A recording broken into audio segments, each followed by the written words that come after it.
사랑과 은혜가 풍성하신 아버지 하나님, 날씨가 무더운 가운데서도 저희들을 단잠을 이루게 하시고 이렇게 주 앞에 새벽을 깨우며 기도하도록 인도하신 것 감사합니다. 우리의 마음 가운데 평안이 사라지면 바로 지옥 되는데 그 주님의 말씀이 우리 가운데 있음에 감사하고 그 말씀으로 인하여서 세상 살아갈 힘 얻으니 또한 감사합니다. 오늘 이 새벽 시간도 주님이 그렇게 하시던 것처럼 믿음으로 주 앞에 간절하게 기도하는 시간 될 수 있도록 도와주시고 그 하나님의 사랑이 무한히 공급되어지는 복된 시간 되도록 은혜 허락하여 주옵소서. 예수 그리스도의 이름으로 기도하옵나이다. 아멘. 저를 쳐다보죠. 왜 쳐다볼까요? 어떤 말씀 주실까라고 하는 거잖아요.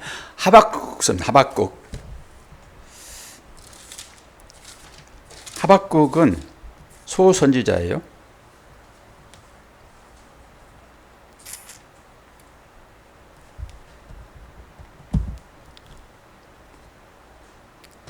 마지막에서 5번째 전입니다.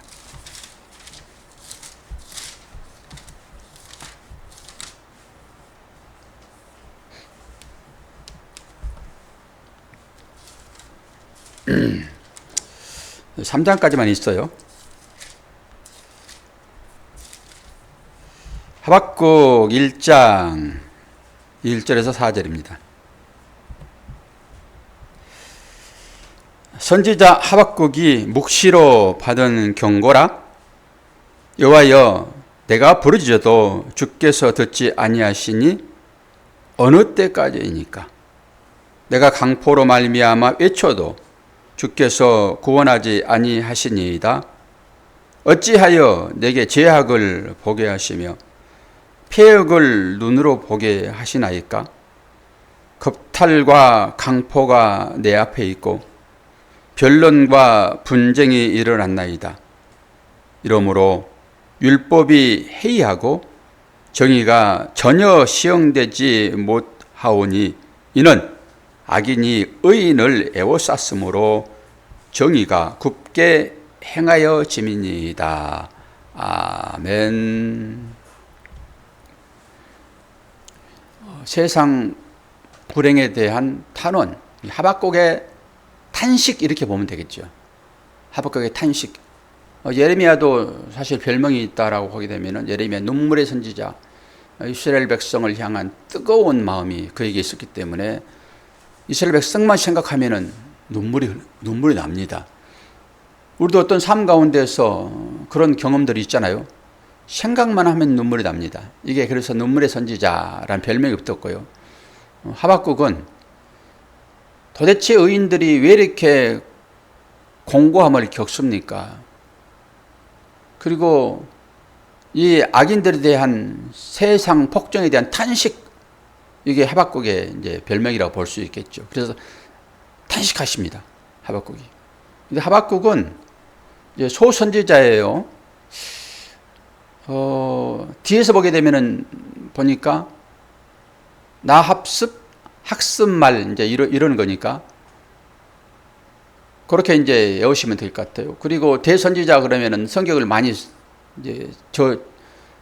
쓴 분, 성경이 많이 기록된 분, 이런 걸 대선지자 그러잖아요. 우리 이사야서가 사실 창세기보다 더 많죠. 창세기 50장인데 이사야서는 몇 장까지 있었습니까? 66장까지 있었잖아요. 그러니까 엄청난 분량이죠. 그래서 대선지자, 사렘, 에겔단, 이건 대선자겠죠, 당연히. 뭐 이사야서나 예레미야서, 애가도 예레미야니까, 그 다니엘서, 에스겔서, 이런 것들은 대선지자로 이제 보시면 됩니다. 근데 오늘 하박국은 3장이잖아요. 그러니까 뭐 나합습, 학습말 이렇게 외우면 좀 쉬워져요. 다 안에 외우지 못할지라도. 그럼 이 성경이 어디쯤에 있겠다라고 보면 되는 거죠. 3장에 걸쳐서 이제 자신의 세상을 향한 탄식을 하고 있으니까 그렇게 보시면 되겠고, 이 하박국은 어디에서 출생했고 이 사람이 어떤지 잘 나타나 있지는 않습니다. 그냥 이름만 있고, 그 이스라엘의 이제 마지막 때에 등장하는 인물이에요. 이스라엘 백성들이 1차, 2차, 3차로 바벨론 유수라고 하는 바벨론 포로로 끌려가잖아요. 우리 이사야서를 통해서 우리가 다 배웠지요. 그리고 또 다시 돌아와가지고 성전을 재건하는 그런 장면들이 있었잖아요. 그러니까 이사야서만 제대로 공부했다고 그러면은 구약 성경, 그 예언서, 선지서 다 배운 거랑 마찬가지입니다. 여기에 다 함축되어 있어요. 그 시기에 이 다른 이런 소선자들이 등장한단 말입니다. 이사야서만 공부를 제대로 했어도 이스라엘의 전 역사를 다 배울 수 있는 것입니다. 구약을 꿰뚫어 보는 거죠. 우리가 창세기, 출애굽기 다 배웠잖아요. 레위기, 신명기. 이 구약의 이 모세오경과 나머지 이 선지서, 대선지서 하나만 공부하면은 다 배우는 것입니다.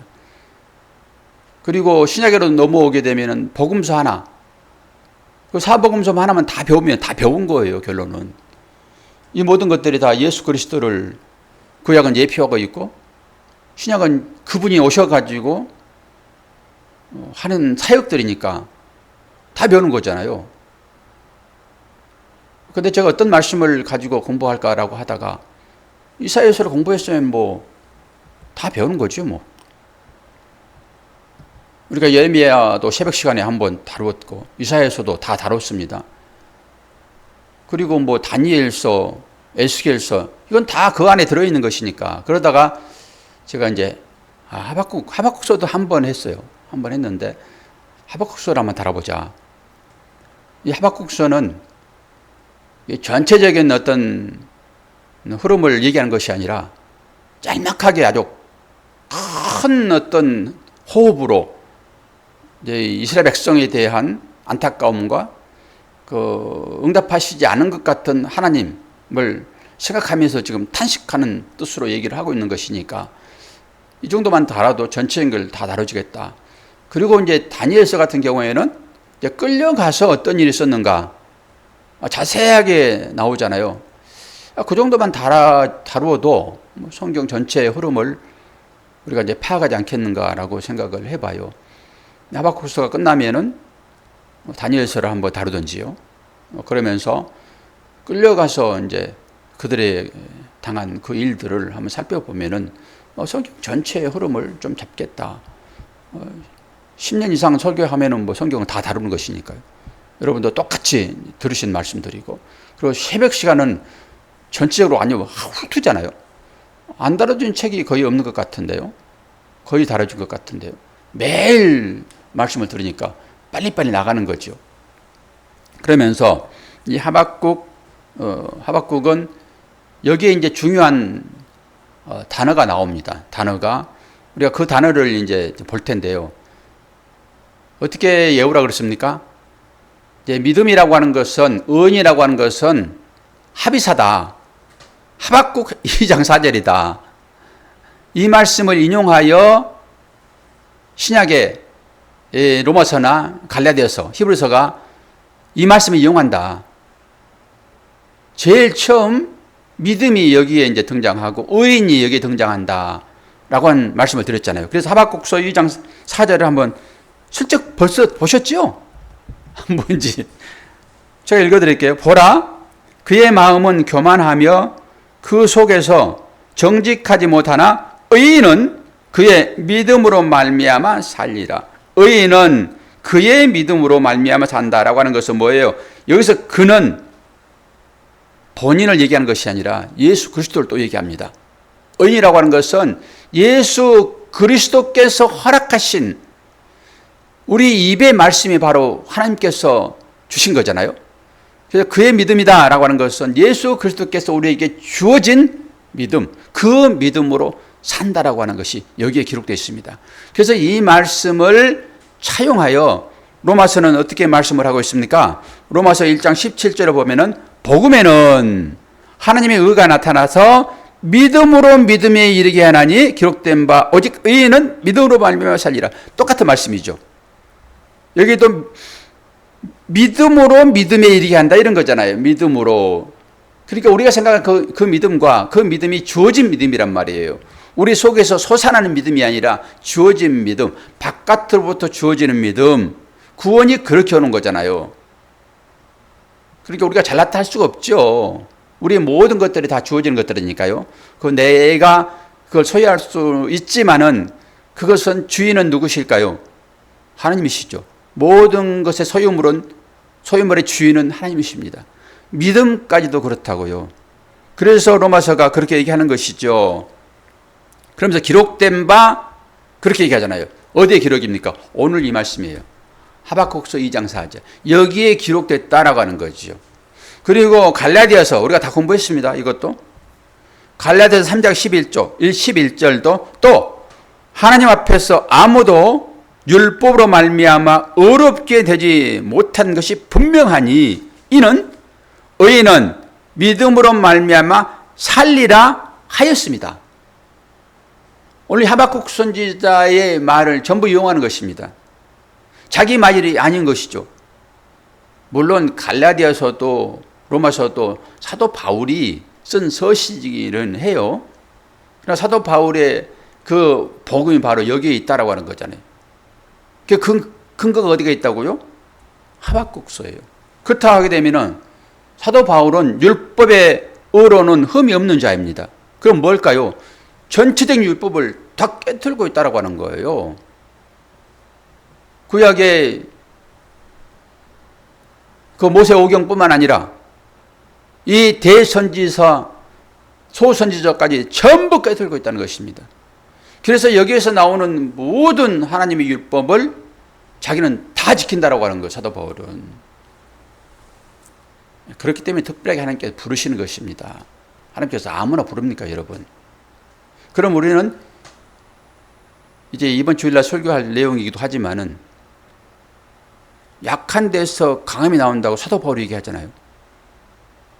그러니까 우리는 아무것도 그냥 힘도 없고 능력도 없고 아무것도 모르고 그러면 우리는 약함으로 보잖아요. 하나님이 그렇게 쓰실까요, 사람을? 그럼 사도 바울은 안 쓰시죠. 물론 제자들을 부를 때는 그런 시각에서 부르기도 했었어요. 근데 약할 때 강함이 나온다, 그 말은 무슨 말일까요? 스스로 낮아진 자리로 내려가는 것입니다. 아무것도 힘이 없는 그런 상태가 아니라 나는 분명하게 내 안에 강함이 있어. 그런데도 그것을 나의 삶의 어떤 유익으로 챙기지 않고 나는 주님의 가르침대로 약한 대로 밀려 내려가는 삶의 어떤 형태, 이것을 약함이라고 하는 것이지 어떻게 애기를 씁니까? 사역자로 못 쓰는 거잖아요. 아기는 약함의 표상 아닙니까? 그걸 어떻게 쓰냐고요? 못 쓰는 거지. 그래서 성경을 문자적으로 해석하게 되면 곡해할 수 있습니다. 강함에도 불구하고 약한 자리로 내려가시는 그 예수 그리스도, 그분이에요. 그분만이 능력인 것입니다. 오늘 하박국 선지자가 바로 이런 기가 막힌 이 말씀을 했다고요. 그래서 이걸 근거로 해가지고 지금 사도들이 차용하여 또다시 그 일을 하는 것입니다. 이게 지금 언제 일어난 일이니까 이 바벨론에 팔려갈 때예요. 우리가 예언서를 통해 가지고 그 이스라엘 백성들이 어떻게 팔려간지를 다 봤습니다. 제1차 바벨론 유수, 제2차 바벨론 유수, 제3차 바벨론 유수, 그건 팔려갔다라고 하는 거잖아요. 바벨론에 팔려갈 때, 제1차 바벨론에 팔려갈 때 지금 하박국 선지자가 사역을 감당하고 있는 것입니다. 그 상대국의 왕은 느부갓네살 원년 이렇게 얘기하잖아요. 느부갓네살. 그리고 이스라엘의 왕으로서는, 여러분 이것은 기억해 놓으세요. 여호와김, 김 싸먹는 사람이죠. 이 사람이 여호와김. 이 사람은 악한 왕입니다. 성경을 불태운 사람이에요. 그 김을 불태웠다 이렇게 이제 외우면은, 아, 김이 불타지, 그럼 누구야? 여호와김이네, 이렇게 보시면 돼요. 그리고 그 다음에 이제 등장하는 왕이 이제 아들인데, 아들인가? 그 여호와긴입니다. 여호와긴.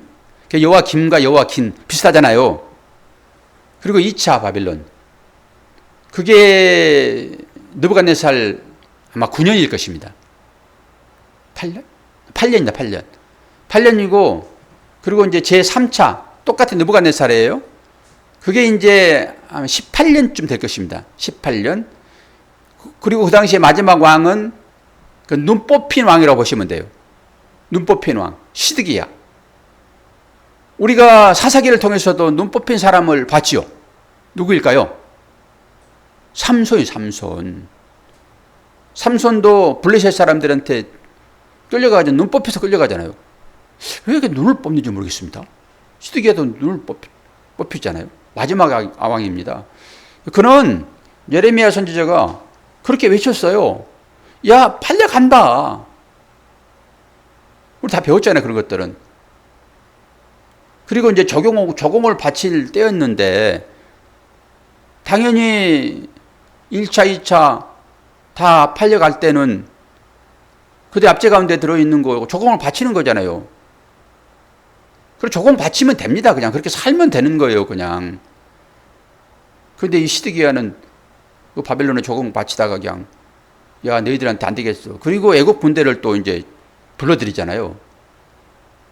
그래가지고 마지막에 이 시드기야가 완전히 멸망해 버립니다. 그 사마리아 성의 전투에 갈급이 전투이라고, 그게 이제 한 30개월 정도를 에워쌉니다. 사마리아 성에 먹을 게 없잖아요. 그래가지고 얼마나 처참한 일이 일어났습니까? 오늘은 네 자녀 잡아먹자. 내일은 내 자녀 내줄게. 이런 식으로 빙빙 돌려가지고 그렇게 잡아먹는, 그게 이제 사마리아 전투라니까, 이게. 역사적으로 다 그런 일들이 있었잖아요. 그게 시드기야 왕이 이제, 그리고 마지막에 눈을 뽑히고 이제 끌려가가지고 거기 감옥에서 이제 죽거든요. 이런 역사적인 배경이 있단 말입니다. 그런데 이 하박국 선지자는 제1차 포로로 끌려갈 때 그 시대에 있었던 사람이에요. 이 하박국 선지자는. 이거 오늘 또 지금 하박국이 묵시로 받은 경고라 얘기하잖아요. 경고예요, 경고. 그래서 어떤 어려움이 있었길래 이제 그랬는가라고 살펴봤더니,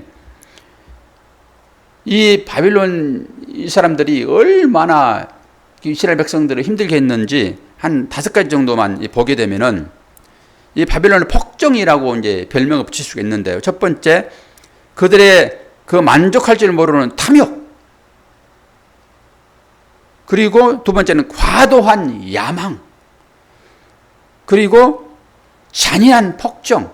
여기에 시들린다라고 하는 것이에요. 네 번째, 정복한 자들에 대한 아주 시옥스러운 대우가 있었고요. 마지막에 야만적인 우상숭배가 그들에게 있었습니다.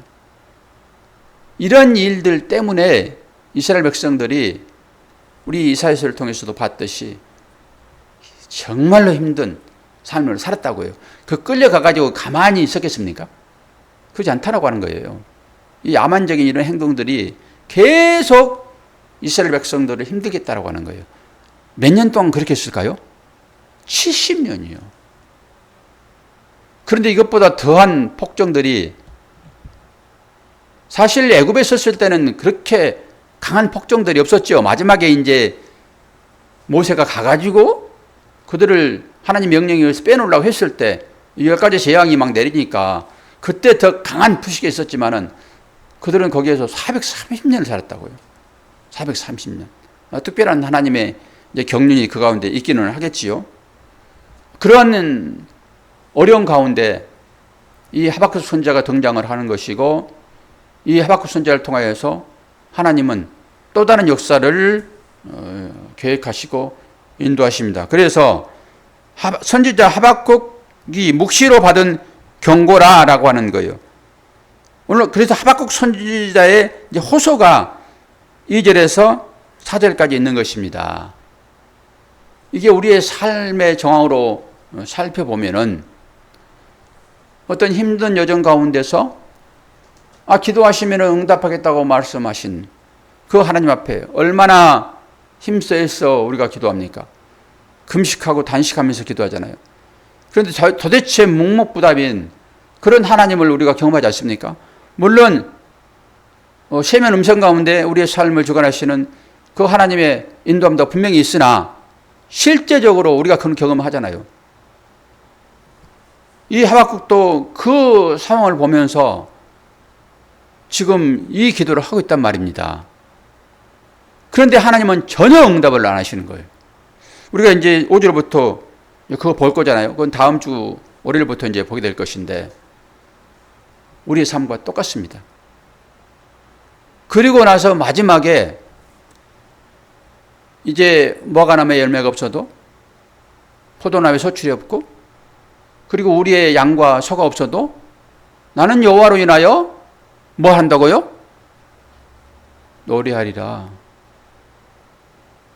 상황은 똑같은데 마지막에 하박국은 하나님과의 깊은 고뇌의 씨름을 하고 나서 도대체 응답 없는 그 하나님 앞에 눈물로 호소를 하고 마지막에 상황이 절대 변한 거 아닙니다. 아무것 없을지라도 나는 여호와로 인하여 즐거워하리라 라는 고백을 하게 됩니다. 그러면 어떤 결론이 도출할까요? 우리가 욥에 대한 얘기도 충분히 배웠습니다. 욥의 상황은 힘들고 어렵습니다. 그 욥의 친구들도 그 욥 네가 잘못했기 때문에 이런 고난이 있을 것이지. 뭐 재산 다 날려버리고 자녀 다 죽고 아내는 하나님을 저주하고 죽으라라고 한 아내와 함께 있고 지금 자기 몸은 온전히 만신창이 돼가지고 있는 그 상황 가운데서 하나님께 기도하지 않겠습니까? 근데 마지막에 상황이 바뀌었습니까? 바뀌지 않았습니다. 그때 욥이 어떤 기도를 합니까? 내가 스스로 알지도 못하는 하나님을 말하였고 내가 깨닫지도 못한 그런 일들을 내가 말하였나이다.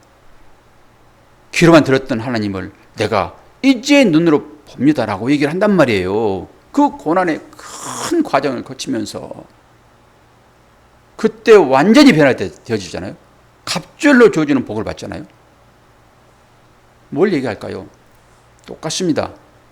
욥기서의 장장 긴 장수나 하박국 선지자의 이 짤막한 이 타는 시 같은 이곳에서 무엇을 볼 것인가요? 결론은 여러분이 수십 수년을 신앙생활을 했어도 이 성경을 통해서 구원자 되시는 예수 그리스도가 분명하게 나타나지 않으면 다시 배워야 됩니다. 다시 이런 싸움을 여러분 하셔야 된다고요. 그래 결국은 예수 그리스도를 여러분 눈으로 똑바로 보시고 이 욥이 고백한 고백이 나와야 되고요. 하박국이 고백하는 이 고백을 할 수 있어야 됩니다.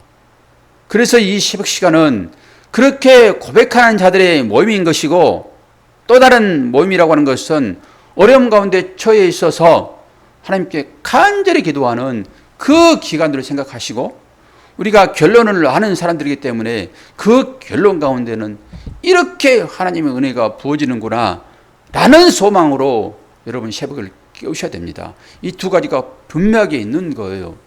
잊어버린 분들은 다시 회상할 수 있는 기회가 되어야 될 것이고요.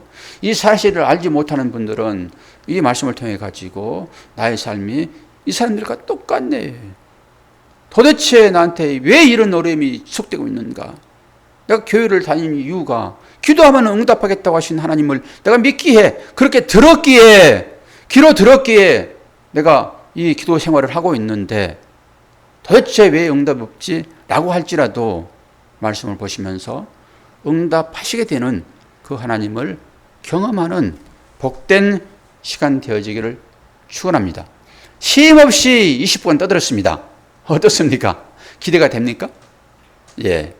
그래서 짧은 시간 안에 이 설교가 다 진행되겠지만은 이 하박국 선지자의 마지막 결론에 여러분 빨리 도달하셔서 믿음으로 새벽을 깨우는 저와 여러분 되기를 축원합니다. 기도하겠습니다.